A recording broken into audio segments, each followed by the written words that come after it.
Pasamos nuevamente a una carrera en el extranjero. Nos vamos a Brno, en República Checa. Estamos en el 20 de marzo del 2009. En esta ciudad capital se lleva a cabo la Brno Sprint 48 horas indoor. Si ya de por sí correr en el exterior es complicado y aburrido, hacerlo en el interior de un salón enorme, en un centro de exposiciones, donde el aire no corre y la vista es monótona al extremo, no quiero ni imaginarme. El clima afuera era pésimo y nevaba como si fuera el último día. A todo esto sumado que el circuito tenía 250 metros, era toda una tortura. Pero ¿por qué hablo de esta carrera en particular? Porque aquí nació la idea que llevaría a crear en la Argentina la carrera más emblemática de 48 horas. Todos conocemos a Ricardo Manti y a su esposa Rosa Lacuadra. Fueron hasta República Checa a correr una competencia y se trajeron la idea a Buenos Aires para después hacer la carrera del Parque Sarmiento, que tuvo 6 ediciones, y generó más ultras de larga distancia del país que ninguna otra. Ricardo, que había quedado con un sabor muy amargo de embalcarse, decidió correr en el exterior. Mientras competía, Rosa recorría todos los rincones y anotaba todo en un cuaderno para trasladar su experiencia a la Argentina.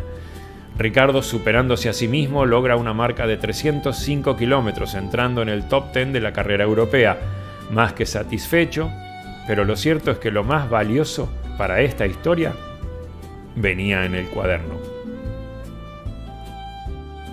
Así nace la primer 48 horas internacional de Buenos Aires. Con mucho sacrificio y mucho trabajo se trajo la modalidad a la pista del Parque Sarmiento.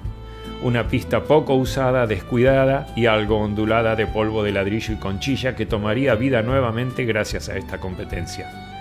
La primera edición fue pactada para el 11 de diciembre de 2009. El día de la carrera se dio un buen clima y 50 atletas se dieron a la cita a la hora de la largada. Era muy difícil especular quién sería favorito y además habían venido muchos uruguayos de los que no se sabía qué esperar. El correr de las horas del día, y más aún las de la noche, harían que nos vayamos enterando. Cuento la historia que me tocó vivir con esta carrera. Veníamos en micro desde el sur con Diego Mansur y me cuenta de su decisión de debutar en la distancia. Y como yo era su consejero, decidimos en ese viaje crear un sistema para correr con 48 horas, algo de lo que no sabíamos absolutamente nada. Haciendo miles de conjeturas y cálculos, anotando en el papel que envolvía los sándwiches que compramos en una estación de servicio y cuando se nos acabó usamos la bandeja de Tergopor, terminamos armando un plan de carrera con pausas, caminata, descanso, comidas, todo planificado para el primer día y modificado para el segundo con la carga de cansancio. No sabíamos si iba a funcionar. Yo no lo podía acompañar en la primera parte, así que estuvimos conectados al teléfono todo el tiempo. En una de las primeras charlas, Diego me dice: «Gerard, estoy último, me siento incómodo, ¿son necesarias las pausas?». A lo que yo le contesto: «Tranquilo, tranquilo, ya se van a cansar, espera que llegue la noche». Yo recién llegaría para la largada de las 24 horas y ahí sería su liebre. A las 12 horas aproximadamente de carrera me vuelve a llamar y me dice: «Gerard, tenías razón, ya estoy primero, pero ¿no es demasiado pronto?». Y la verdad que sí. Uno esperaba que se tarde más en quedar primero, pero bueno, era lo que se dio y ahora habría que improvisar. Llegué a la carrera y Diego seguía con su paso económico siguiendo al pie de la letra el plan. Cada 3 horas lo hacía comer, mientras que cada vuelta le daba un bocadito de algo, cada 12 horas lo hacía sentar y le cubría la cabeza. Era increíble cómo se reponía con 10 minutos de siesta. Largué mis 24 horas, esas en las que competí con Claudio Malvéndez y que ya he contado en el video anterior, y fui liebre de Diego mientras duró. Fue el ganador absoluto de la primera carrera de 48 horas oficial respaldada por la Asociación Argentina de Ultramaratonistas, y con una marca que sería récord argentino de 322 kilómetros 411 metros, seguido por el uruguayo Héctor Geritano y en tercer lugar Ricardo Manti. En damas haría su aparición por primera vez la gran corredora santafesina de Beltrán, Analía Raceto, quien después será figura en muchas carreras.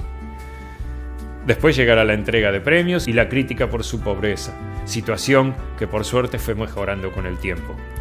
Se entiende que es muy difícil conseguir apoyo en Argentina, ya que nadie quiere aportar para estas carreras tan poco masivas. Y las inscripciones, aunque parezcan caras, no alcanzan para nada, pero a veces los organizadores tampoco se dejan ayudar. Yo hice un ofrecimiento que fue rechazado. Estos fueron los resultados de esta primera carrera. El haber podido lograr el objetivo que uno tenía pensado fue bastante emotivo.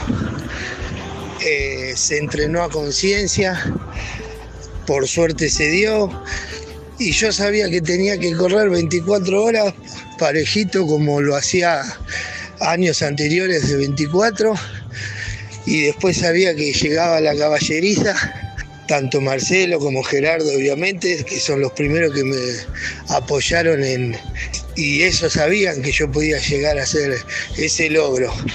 Entonces corrí confiado, haciendo todo lo que se había planificado con Gerardo, y lo más lindo de la carrera fue no solo la parte final cuando ya se daba el resultado, sino la unión que se vio en los corredores hacia mi persona, en poder haber logrado ese desafío.